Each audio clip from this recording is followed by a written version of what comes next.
இது எல்லாருக்கும் தெரிஞ்ச ஒரு வேத பகுதி. ஏன் நம்ம இந்த பகுதியை பார்க்குறோன்றதுக்கு நான் முன்னாடி ஒரு விஷயத்த சொல்லிடுறேன்.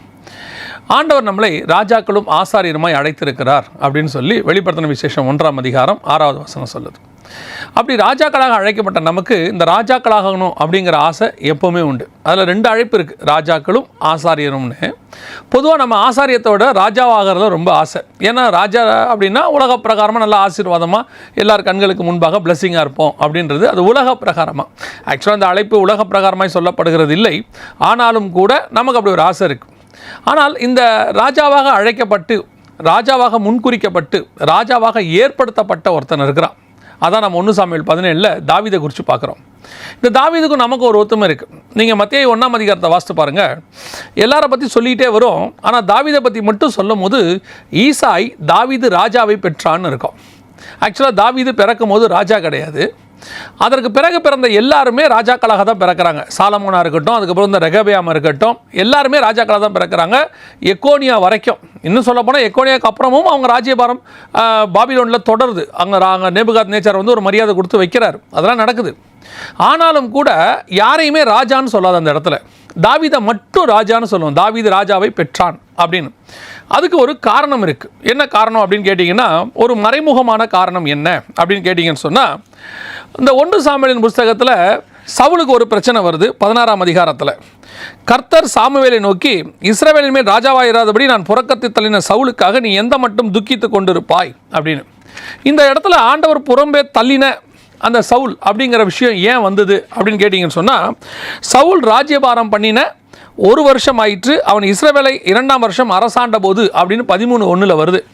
ஸோ சவுல் ராஜ்யபாரம் பண்ண, நல்லா கவனிச்சுக்கொள்ளுங்க, ஒரு சின்ன கால்குலேஷன். சவுல் ராஜ்யபாரம் பண்ண 2வது வருஷத்தில் ஒரு சம்பவம் நடக்குது.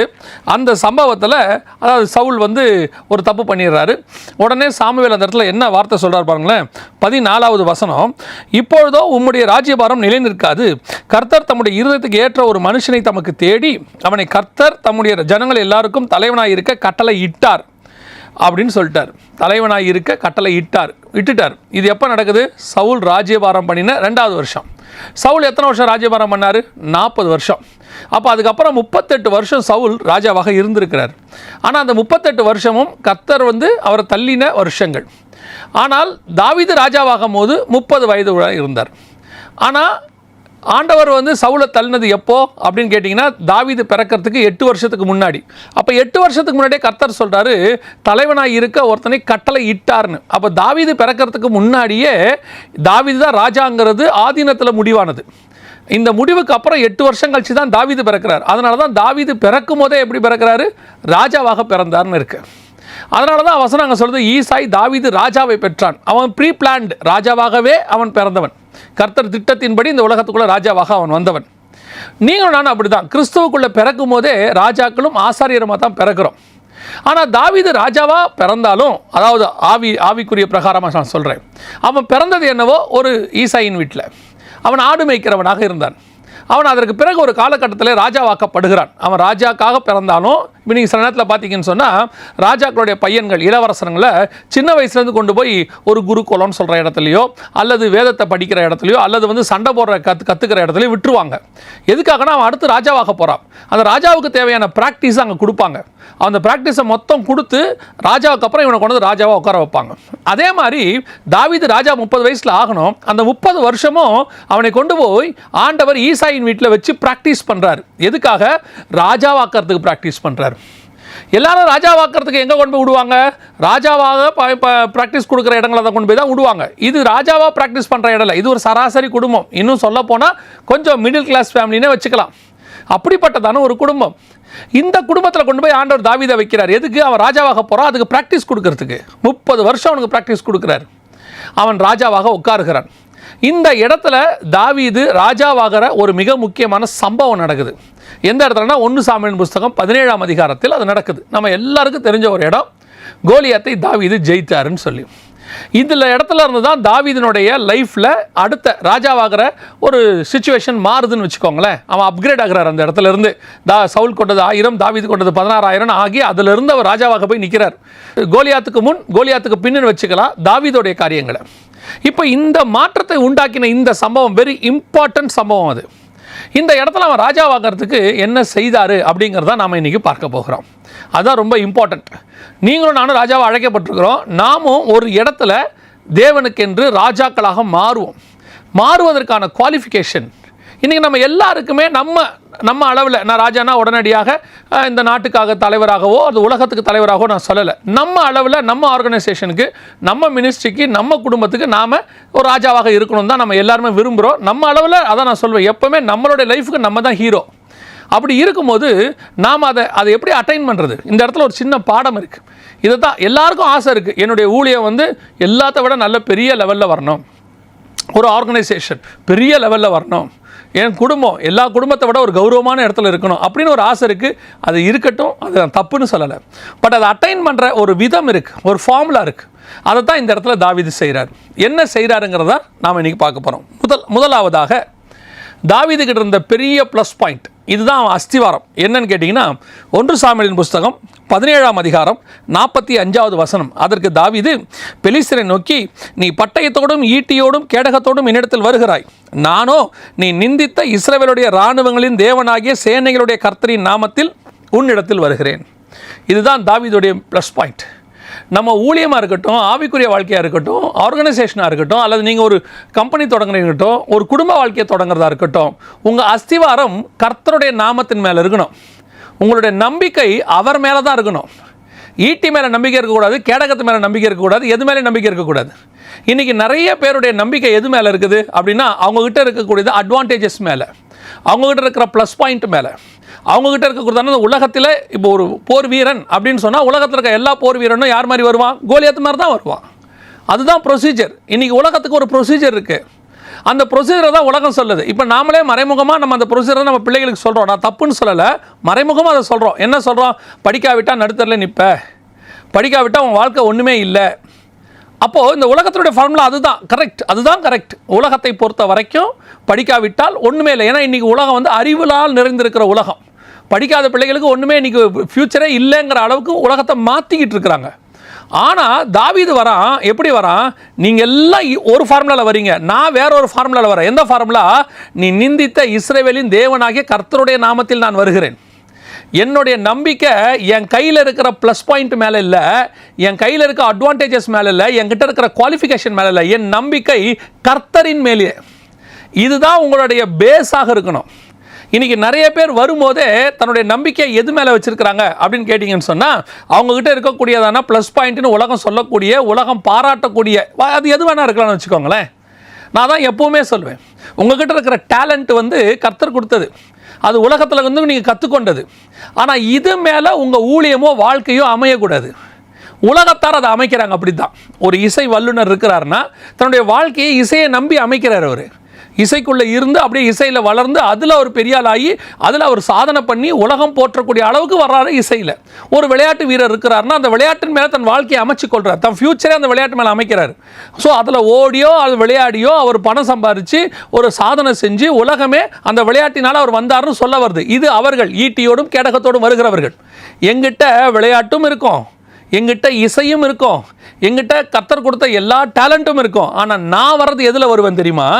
நான் வருவது தேவனுடைய நாமத்தில் வருவேன். என் நம்பிக்கை எங்கிட்ட இருக்கக்கூடிய அட்வான்டேஜஸ் மேலே இருக்கக்கூடாது, என் நம்பிக்கை என் தேவனாகிய கர்த்தர் மேலே இருக்கணும்.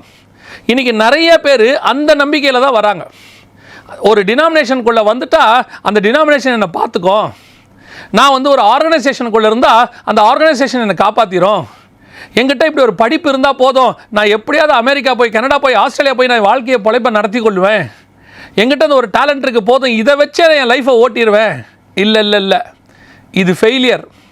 எத்தனையோ பேருக்கு அது ஃபெயிலியர். ஒரு யூனிக்கான அழைப்பு யாருக்கு தெரியுங்களா? கோலியாத்துக்கு. அவனுக்கு ஈக்குவலான ஒருத்தன் கிடையாது. அதாவது சவுல் ராஜாவாகும் போது சமஸ்த இஸ்ரவேலுக்கும் அவனை மாதிரி உயரமான ஒருத்தன் இல்லை. ஆனால் சவுலை விட உயரமான ஒருத்தன் வந்தான் பாருங்க, அதான் விஷயமே. அவன் நிற்கிறான் பாருங்க கோலியாத் அளவில். அதான் யூனிக்கான அழைப்பு. அவன் அளவில் அவன் பாயிண்ட் ஆஃப் வியூவில் பார்த்தீங்கன்னா அவன் ஒரு யூனிக்கான அழைப்பு. அவனை மாதிரி ஒருத்தன் கிடையாது. ஜெயிண்ட் அவன் நம்பினது ஈட்டியை, அவன் நம்பினது கேடகத்தை, அவன் நம்பினது பட்டயத்தை. அவன் அவ்வளோ ஜெயிண்ட்டாக இருந்தவனும் அவன் நம்பிக்கை எது மேலே இருக்குது? அவனை சுற்றி இருக்கிற இன்ஸ்ட்ருமெண்ட் மேலே இருக்குது, வெப்பன்ஸ் மேலே இருக்குது. ஆனால் தாவீதோட நம்பிக்கை எதன் மேலே இருக்குது?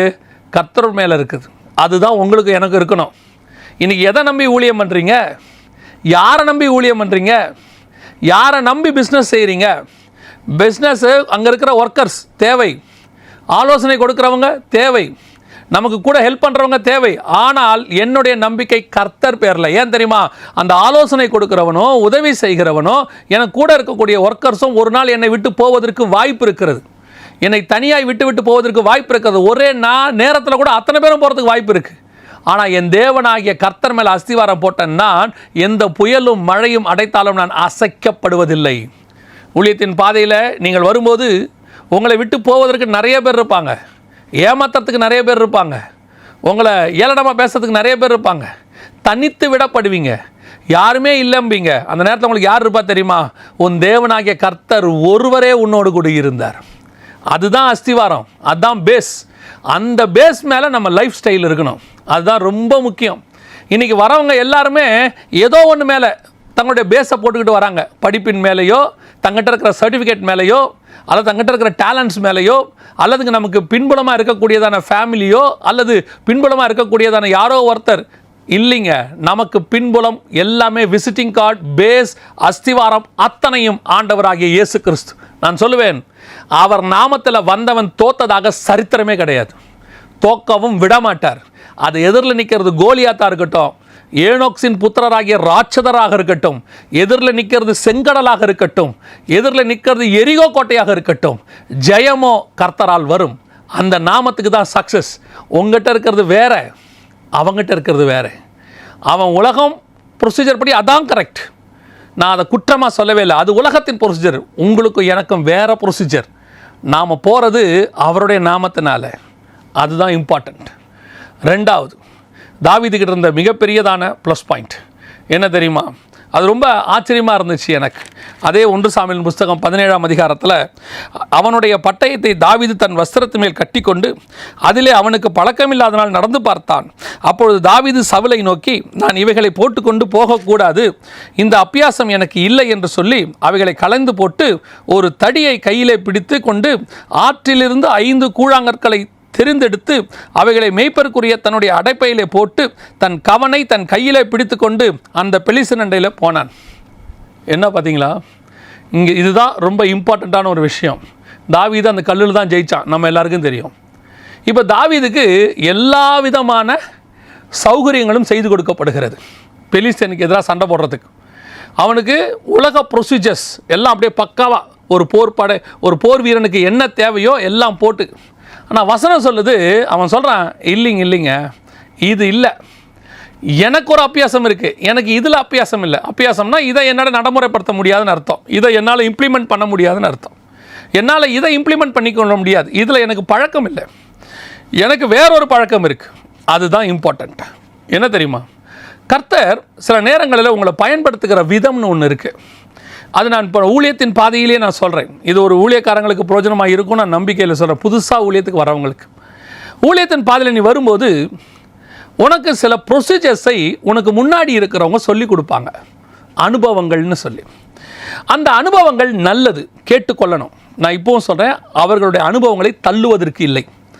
ஏன்னா இந்த பைபிளே அனுபவங்களால் நிறைந்தது தான். ஒவ்வொருத்தருடைய வாழ்க்கையில் வந்த அனுபவம் தான் நமக்கு எழுதி கொடுத்துருக்குறாங்க. ஆனால் ஒருத்தருடைய அனுபவம் இன்னொருத்தருக்கு கிடையாது. நல்லா தெரிஞ்சுக்கொள்ளுங்க. ஒரு தடவை தான் செங்கடல் பிளக்கும், ஒரு தடவை யோர்தான் நமக்கு பிரியும், ஒரு தடவை கண்மலையை அடிக்கணும், அடுத்த தடவை பேசணும். ஒவ்வொருத்தருக்கும் ஒவ்வொரு அனுபவம். ஒரு தடவை எரிகோ கோட்டை விழும், இன்னொரு தடவை விழுன்னு எதிர்பார்க்கக்கூடாது. For each and everybody have their own experiences. That's very important. இன்றைக்கி நாம் என்ன நினைக்கிறோம், மற்றவங்களுடைய எக்ஸ்பீரியன்ஸை வச்சுக்கிட்டு, அவங்க சொல்லி கொடுக்குறத வச்சுக்கிட்டு நாம் அதில் மூவ் பண்ணணும் அப்படின்னு நினைக்கிறோம். இப்போ நான் உங்களுக்கு ஒரு சம்பவத்தை சொல்கிறேன், அப்போ உங்களுக்கு அது ஈஸியாக கொஞ்சம் புரியும். அலெக்சாண்டருடைய வாழ்க்கையில் மிக முக்கியமான, அவன் பயோகிராஃபியில் இருக்கக்கூடிய மிக முக்கியமான ஒரு ஸ்லோகன். அவனுடைய பயோகிராஃபி நான் படித்த போது எனக்கு ரொம்ப ஆச்சரியமாக இருந்துச்சு. அந்த ஒரு லைன் வந்து என் மைண்டில் நல்லா பதிஞ்சிருச்சு. என்னன்னு கேட்டிங்கன்னு சொன்னால், திங்க் குளோபலி, ஆக்ட் லோக்கலி. இந்த 2 லைன் தான் அப்படியே இருக்கும். அதாவது எப்படி அலெக்சாண்டர் முழு உலகத்தையும் பிடித்தார், மற்ற எல்லாரை பார்க்கலாம் அவர் அலெக்சாண்டர் த கிரேட் ஆனார், மகா அலெக்சாண்டர். எப்படி அப்படி ஆனார் அப்படின்னு கேட்டிங்கன்னா, அலெக்சாண்டருக்கு விஷன் இருக்குது. என்ன விஷன்? Global vision. அது முழு உலகத்தையும் ஜெயிக்கணுங்கிறது தான் அலெக்சாண்டருடைய விஷன். ஆனால் அலெக்சாண்டர் போர் செய்யும் போது இந்த உலகத்தை பிடிக்கணும்னு போர் செய்ய மாட்டார். கரண்ட்டில் அங்கே எவன் இருக்கிறானோ அவனுக்கு ஏற்ற மாதிரி தான் போர் செய்வார். தீர்வை பிடிக்கணும்னா தீர்வுக்கு ஏற்ற மாதிரி போர், எருசலேமை பிடிக்கணும்னா எருசலேமுக்கு ஏற்ற மாதிரி போர், பாபிலோனை பிடிக்கணும்னா பாபிலோனுக்கு ஏற்ற மாதிரி போர். ஒரு உலகளாவிய அவருடைய விஷனுக்கு ஒரு உலகளாவிய பிளான் அவர் போட்டு வைக்கல. எல்லா நாட்டுக்கும் இதாப்பா ப்ரொசீஜர், இதே மாதிரி தானப்பா நம்ம ஜெயிக்கணும், ஒவ்வொரு நாட்டுக்கு போகும்போதும் நீ ஃப்ரண்ட்டில் போகணும், நீ பேக்கில் வரணும், நீ இப்படி வரணும். இல்லை, அந்தந்த நாட்டுக்கு ஒரு போர் வியூகம் இருக்குது, அங்கங்கே அதை அப்ளை பண்ணணும். அப்போனா பாபிலோனில் இருந்த அனுபவம் அவருக்கு தீருக்கு பத்தாது. தீரோடைய அனுபவத்தை எருசலேமில் யூஸ் பண்ண முடியாது. ஆனால் போர் முறை ஒன்று தான். ஆனால் அதை ஒவ்வொரு இடத்துக்கு ஏற்ற மாதிரி நம்ம இம்ப்ளிமெண்ட் பண்ணணும். அதான் திங்க் குளோபலி, ஆக்ட் லோக்கலி. அங்கே என்ன செய்யணும்? நீங்கள் உலகத்தையே ஜெயிச்ச வேர்ல்டு கப்போடைய கிரிக்கெட் டீமாக இருந்தாலும் கூட இன்றைக்கி விளையாட போகிற டீமை எப்படி ஜெயிக்கணும் தான் நீங்கள் யோசிக்கணும். நான் வேர்ல்டு கப்பையே ஜெயிச்சு நான் பெரிய ஆஸ்திரேலியாவே ஜெயிச்சவன் சொன்னாலும் இன்றைக்கி நீ விளையாட போகிறதான ஜிம்பாப்வே கூட எப்படி விளையாடணும், இதுதான் உன்னுடைய மைண்டாக இருக்கணும். Think globally, act locally. இந்த சக்ஸஸ் தான் பெரிய சக்ஸஸ். அதோடைய அர்த்தம் தான் தாவீது. அத்தனை பேரும் ஒரு குளோபல் விஷன். பெலிஸ்தேருடைய அந்த ஜெயிண்ட்டை நம்ம அடிக்க போகிறோம். அதுக்கு ஒரு ஃபார்முலா இருக்குப்பா. இந்த ட்ரெஸ்ஸை போட்டுக்கோ, இப்படி கவசம் போட்டுக்கோ, இப்படி பட்டயத்தை பிடிச்சிக்கோ, இதுதான்ப்பா வேர்ல்டு ஃபார்முலா. இல்லை, எனக்கு ஒன்று கர்த்தர் கொடுத்துருக்கிறார். என் அழைப்பை நடப்பிப்பதற்கு கர்த்தர் எனக்கு ஒரு திட்டத்தை கொடுத்துருக்கிறார். நான் அந்த திட்டத்தின் வழியாக தான் போவேன். அது யூனிக். அந்த திட்டம் அதுக்கு முன்னாடியும் இருக்காது, அதுக்கு பின்னாடியும் இருக்காது. நான் தான் எப்பவுமே சொல்லுவேன், ஒரு யோசுவா தான் பைபிளில், ஒரு எலியா தான், ஒரு எலிசா தான், ஒரு மோசே தான். நான் மோசே மாதிரியே வரணும், மோசே கிட்டேருந்து விஷயத்தை கற்றுக்கோ. நீ மோசே இல்லை, நீ வேற. ஒன்று ஆண்டவர் கூப்பிட்டது உன் அழைப்புக்கு, அதுதான் நீ தான் அந்த அழைப்புக்கு ராஜா. நீங்கள் தான் அதுக்கு யூனிக்கான ஆள். அப்போ உங்களுக்கு லோக்கலி ஆக்ட் பண்ணுறதுக்கு கர்த்தர் ஒரு விஷயம் சொல்லிக் கொடுப்பாரு. அது கூழாங்கல்லாம் கூட இருக்கும். எல்லாரும் பட்டயம் வச்சுருப்பான், ஆனால் நீங்கள் என்ன வச்சுருப்பீங்க? கூழாங்கல்ல கையில் வச்சுருப்பீங்க. அதுதான் உன் சக்ஸஸுக்கு காரணமாக இருக்கும். கர்த்தர் உங்ககிட்ட என்ன சொல்கிறாருன்னு பாருங்கள்.